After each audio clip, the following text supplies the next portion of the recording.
নমস্কার বন্ধুরা, আমাদের রান্নাঘরে তোমাদেরকে স্বাগত। আজকে আমাদের রান্নাঘরের রেসিপি হলো আলুর ফ্রেঞ্চ ফ্রাই। চলো দেখে নাও সঙ্গে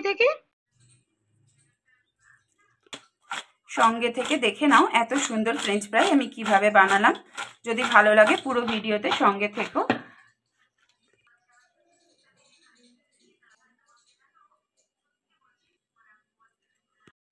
আজকে তোমাদের আলুর ফ্রেঞ্চ ফ্রাই করে দেখাবো। তার জন্য আমি এখানে 4টে চন্দ্রমুখী আলু নিয়েছি। আলুগুলো আমি খোসা ছাড়িয়ে নিয়েছি। দেখো, 4 সাইজটা আগে বাদ দিয়ে দিচ্ছি। ফ্রেঞ্চ ফ্রাই লম্বা লম্বা হয়, তোমরা সবাই জানো, আঙুলের মতন সাইজ হয়। ওই জন্য 4-5টা আমি এইভাবে বাদ দিয়ে দিচ্ছি। ওই আলুগুলো পরে ব্যবহার করব।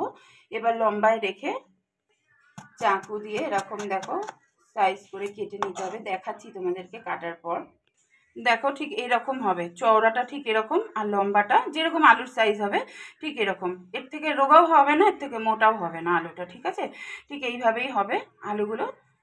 দেখো, প্রত্যেকটা পিস তোমাদের দেখিয়ে দিলাম কেটে, বাকিগুলো কেটে নিয়ে ফিরে আসছি। দেখো, সব কটা আলুই কিন্তু আমি একই রকমভাবে কেটে নিয়েছি। এরকম লম্বা আর ঠিক এরকম চওড়াটা হবে।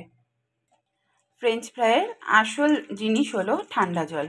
আলুটা কেটে আমি আগে এমনি জলে ধুয়ে নিয়েছিলাম। এবার আমি ফ্রিজ থেকে জল বার করে আলুগুলো ভিজিয়ে রাখছি। এইভাবেই আমি 10 মিনিট রেখে দেবো, তারপর ফিরে আসছি। জলটা আমি একদম হাই ফ্লেমে ফুটিয়ে নিয়েছি। এই সময় লবণ দিয়ে দিচ্ছি পরিমাণ মতন। তোমরা যতটা আলু নেবে সেই আন্দাজে লবণটা দেবে। 2 চা চামচ ভিনিগার দিয়ে দিচ্ছি এর মধ্যে। এবার ভিজিয়ে রাখা ঠান্ডা জলে যে আলুগুলো রেখেছিলাম সেগুলো তুলে এনে গরম জলে দিয়ে দিচ্ছি। লবণটা দিয়েছি একটাই কারণে, আলুগুলোর ভেতর লবণটা ঢুকবে, যে ফ্রেঞ্চ ফ্রাই করার সময় লবণটা থাকবে আলুর মধ্যে, খেতে ভালো লাগবে। আর ভিনিগারটা দিলাম একটাই কারণে, আলুগুলো ওভার কুক হবে না। যদি ওভার কুক হয়ে যায় আলুগুলো, তাহলে ভিনিগারটা দেওয়া একটাই কারণে, এটা একটা টিপস। ভিনিগারের জন্য আলুগুলো ভাঙবে না এবং গায়ে গায়েও লেগে যাবে না, ছাড়া ছাড়া থাকবে। তোমরাও অবশ্যই এইভাবে কিন্তু ভিনিগারটা অবশ্যই ব্যবহার করবে ফ্রেঞ্চ ফ্রাই করার সময়। একটু ওপর নিচ করে নাড়িয়ে দিয়ে আলুটা আমি একটু হালকা ভাপ দিয়ে নেব। মাঝে মাঝেই নেড়ে দেবো যাতে নিচেরটা বেশি ওভারকুক না হয়ে যায়, ওপর আর নিচ সমান থাকে। তার জন্য আমি এটা 5 মিনিট এইভাবে করতে থাকবো। 5 মিনিট পর ফিরে আসছি। 5 মিনিট আমি এরকমভাবেই সমানে কিন্তু ওপর নিচ করে গেছি। এই সময় তুলে নেব। জলটা পুরোটাই ছেঁকে নিতে হবে। ছাঁকনির মধ্যে তুলে নিচ্ছি আমি আলুগুলো। একটা থালার মধ্যে টিস্যু পেপার পেতে নিয়েছি এবং সেদ্ধ করা আলুগুলো, সেদ্ধ বলতে 5 মিনিট আমি লবণ আর ভিনিগার জলে যেটা করেছি তোমাদের দেখিয়ে দিয়েছি, সেটা করার পরে এবার আলুগুলো আমি যতটা পারবো জল একদম শোকটা করার জন্য কিন্তু টিস্যু পেপারে দিয়েছি। একদম শুকিয়ে নেব আলুগুলো এইভাবে। এর ওপর দিয়ে আরও একটা টিস্যু পেপার দিয়ে দিলাম। দিয়ে দেখো, প্রেস করে করে আলুর থেকে এক্সট্রা জল পুরোটাই আমি তুলে নেব। এইভাবে পুরো সময়টাই কিন্তু একদম ড্রাই করে নিতে হবে আলুর মধ্যে যদি জল থাকে ক্রাঞ্চিনেসটা কিন্তু আসবে না। আর ফ্রেঞ্চ ফ্রাই মানেই মচমচ, ভেতরটাও একদম সফট হবে, ওপর থেকে কিন্তু মুচমুচে থাকবে, সেটাই খেতে ভালো লাগবে। এই জন্য এইভাবে মিনিমাম 5 থেকে 6টা টিস্যু পেপার দিয়ে ঠিক এইরকমভাবে করে নেব। নিশ্চয়ই বুঝতে পারছো, দেখো আমি তোমাদের দেখিয়ে দিলাম। একই রকমভাবে এইভাবে কিন্তু 5 থেকে 6 মিনিট করে নিতে হবে। তাহলে আলুর মধ্যে যে এক্সট্রা জলটা থাকবে পুরোটাই কিন্তু শুকিয়ে যাবে। দেখো, আলুগুলো কিন্তু একদম শুকিয়ে গেছে। 5 থেকে 6 মিনিট কিন্তু আমি 7-8টা মতো টিস্যু ব্যবহার করে প্রত্যেকটা আলুর গা থেকে সমস্ত জল আমি শুকিয়ে নিয়েছি। কড়াইতে আমি সাদা তেল গরম বসিয়ে দিয়েছি, কারণ এই ফ্রেঞ্চ ফ্রাইগুলো একদম হাই হিটে ভাজতে হবে, তেল কিন্তু কমানো যাবে না। তেলটা আমার গরম হয়ে গেছে। এবার আমি ফ্লেমটা একদম কমিয়ে দিয়েছি। দেখো, লোতে রাখতে হবে, দিয়ে আস্তে আস্তে আলুগুলো দিতে হবে, কারণ যদি ফ্লেম হাই থাকে আলুগুলো দেওয়ার সঙ্গে সঙ্গে কিন্তু গায়ে ছিটে আসবে। খুব বেশি আলু দেব না, কারণ গায়ে গায়ে হয়ে গেলে অসুবিধা হবে। দেখো, আমি যেভাবে ভাজি ঠিক এইভাবেই ভাজতে হবে। লো টু মিডিয়াম ফ্লেমে প্রথমবারটা 3 মিনিট ভাজবো। তারপরে 15 থেকে 20 মিনিট পর আবার আমি ডিপ ফ্রাই করব। একদম যখন আলু ভাজাগুলো ঠান্ডা হয়ে যাবে তারপর ডিপ ফ্রাইটা করতে হবে, তাহলেই ক্রাঞ্চিনেসটা আসবে।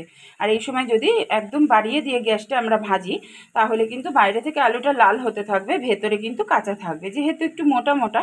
আর ফ্রেঞ্চ ফ্রাই মানেই আঙুলের মতন মোটা হবে, এর থেকে সরু হলে কিন্তু আবার ফ্রেঞ্চ ফ্রাই খেতেও ভালো লাগবে না। মিডিয়াম টু হাই ফ্লেমে কিন্তু অনবরত দেখো নেড়ে যাচ্ছি আমি। 2 মিনিট হয়ে গেছে, আর 1 মিনিট মতন আমি ভাজবো। 3 মিনিট আমার ভাজা হয়ে গেছে। এবার এক এক করে আমি তুলে নেব। ছাঁকনির মধ্যে ভাজা আলুগুলো তুলে তেলটা আমি পুরো ঝরিয়ে নিয়ে তারপর টিস্যু পেপারের ওপর তুলে রাখবো। দেখো তেল ঝরছে, যতক্ষণ তেল পড়বে এইভাবে ধরে রাখতে হবে। একটা পাত্রের মধ্যে টিস্যু পেপার ছড়িয়ে রেখেছি, এর মধ্যে আলুগুলো ভেজে ভেজে আমি তুলবো। তেলটা আবার আমি গরম করে নিয়েছি, বাকি আলুগুলোও একই রকমভাবে ভেজে নেব। একই রকমভাবে সবকটা ভেজে ফিরে আসছি আমি। এই ব্যাচেরগুলো কিন্তু 3 মিনিট ধরেই আমি ভাজবো মিডিয়াম টু হাই ফ্লেমে। সবকটাই ভাজা হয়ে গেছে, দেখো ভেজে আমরা একটা পাত্রের মধ্যে তুলে নিয়েছি। এবার আমি 15 মিনিট পর ফিরে আসছি, এটা ডিপ ফ্রাই করব। ততক্ষণে পুরোটাই ঠান্ডা হয়ে যাবে। ঠান্ডা না হলে কিন্তু ডিপ ফ্রাই করলে ক্রাঞ্চিনেসটা আসবে না। 20 মিনিট পর ফিরে আসলাম। ফ্রেঞ্চ ফ্রাইগুলো একদম ঠান্ডা হয়ে গেছে, তেলটা বসিয়ে দিয়েছি, গরম হলে ভেজে নেব। দেখো তেলটা কিন্তু পুরো গরম হয়ে গেছে, তেলে বুদবুদি কেটে উঠেছে। ঠিক এই সময়তেই ভেজে রাখা আলুগুলো দিয়ে দিতে হবে। এই সময়ও কিন্তু মিডিয়াম টু হাই ফ্লেমে আলুটা আমি ভেজে নেব। লো করা যাবে না, লো করলে আলু থেকে তেল ছাড়বে। একটা কথা বলে দিই তোমাদের, যখন তোমরা ফ্রেঞ্চ ফ্রাই বানাবে অবশ্যই কিন্তু চন্দ্রমুখী আলুতে কিন্তু ফ্রেঞ্চ ফ্রাইটা খুব ভালো হয়। জ্যোতি আলু ভুলেও ব্যবহার করবে না। জ্যোতি আলুতে কিন্তু চটজলদি জল ছেড়ে দেয়, জল ছেড়ে দিলে কিন্তু ফ্রেঞ্চ ফ্রাই ক্রাঞ্চি হবে না। অবশ্যই যখন তোমরা ফ্রেঞ্চ ফ্রাই বাড়িতে বানাবে চন্দ্রমুখী আলুটাই বেস্ট। আমিও তাই জন্য চন্দ্রমুখী আলুটা দিয়েই করলাম। এইভাবে ওপর নিচ করে নাড়বে, কারণ যাতে ওভারকুক কোনো আলুটাই না হয়। ওভারকুক হয়ে গেলে তো ভালো লাগবে না খেতে, ক্রাঞ্চিটা হবে না। এই সময়ও কিন্তু 3 মিনিট মতন আমি ভেজে নেব আলুটা। এই ফ্রেঞ্চ ফ্রাইটা বাচ্চাদেরও কিন্তু প্রচণ্ড প্রিয় হয় খেতে, আর বড়রা তো সবাই খুবই ভালোবাসে। সন্ধেবেলা একটু সসের সাথে যদি পরিবেশন করা যায় নাস্তাটা খুব ভালো হবে।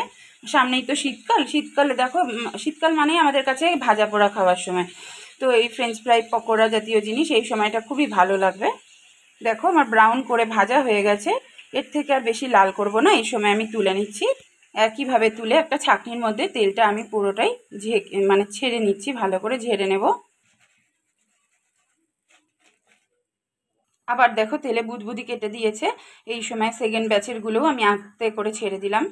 একই রকমভাবে সেকেন্ড ব্যাচেরগুলোও ভেজে নিয়ে ফিরে আসছি। সব কটা ফ্রেঞ্চ ফ্রাই ভেজে দেখো আমি একটা পাত্রে তুলে নিয়েছি। দেখো কতটা ক্রাঞ্চি হয়েছে, আওয়াজটা নিশ্চয়ই শুনতে পাচ্ছ তোমরা। এর মধ্যে এবার চাট মশলা ছড়িয়ে দিচ্ছি। চাট মশলা ছড়িয়ে হাতে একটু টস করে নিলেই রেডি হয়ে যাবে। আজকের ভিডিও তাহলে আমি এখানেই শেষ করছি। আলুর ফ্রেঞ্চ ফ্রাই রেসিপি আমাদের শেষ হয়ে গেল। আজকের ভিডিও একটু বড় হয়েছে, যেহেতু তোমাদেরকে দেখাতে হয়েছে সব কিছু, তাই জন্য সবাই পাশে থেকো। আজকের রেসিপি ভালো লাগলে লাইক কমেন্ট শেয়ার করে দিও। খুব শীঘ্রই অন্য একটা ভিডিওর সঙ্গে তোমাদের সাথে দেখা হচ্ছে। আজকে আমাদের রান্নাঘরের রেসিপি এখানেই শেষ করলাম। ততক্ষণ ভালো থেকো, সুস্থ থেকো।